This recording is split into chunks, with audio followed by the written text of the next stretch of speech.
So in one of my birth classes, I have this series that I teach called the Whole Pregnancy Birth Series, and there's 5 modules. And one of the modules is Calm You, Calm Baby.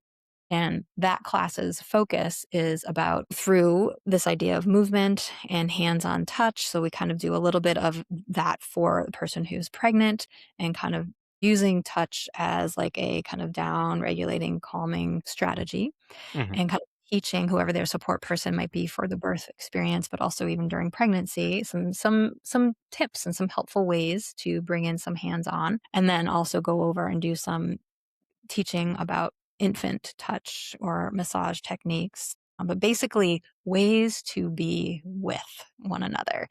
And then also spend time within that module, kind of bringing in ways to kind of help oneself in the moment when we might feel like we are getting like, whoa, this is like really intense. And our nervous system is really getting riled up to a state where it might feel like a lot of stress or anxiousness. And then, okay, what is happening with baby or baby and other children around at the same time while we're trying to navigate ourselves and these other beings, and then like who's feeding off of who.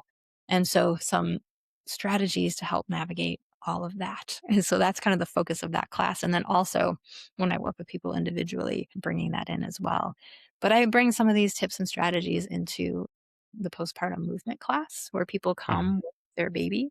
And so they're getting a lot of other things, and I'll just like sprinkle in like maybe you could try this and what about this? And so it's a way, I think, to what I've been talking about in the other classes is how to sprinkle in some of this support throughout the day so that maybe we don't get to a place of like, oh my gosh, I'm going to lose, I'm just going to lose all of my patients right now.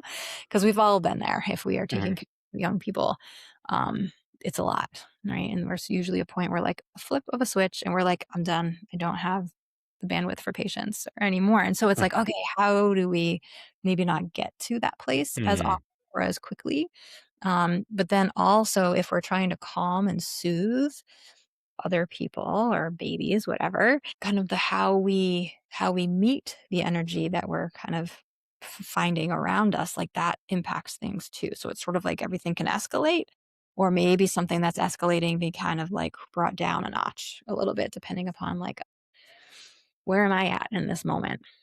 Yeah. Mhm. In the end, I really try really hard to present the information as like things to get curious about again and to explore, but to not give ourselves a hard time with or judge ourselves or feel like we've failed at the times when we're like, oh, yeah, no, I don't have the capacity right now to be able to do that because that happens too. So, really introducing the ideas and the explorations with a lot of gentleness and tenderness to oneself. Yeah, there's enough for people to feel bad about themselves about. So it's like not presenting the information in any way where it's like, I don't want anybody to feel bad about themselves that they or expect that they should be doing this 100% of the time. Yeah. It's like, it's not possible.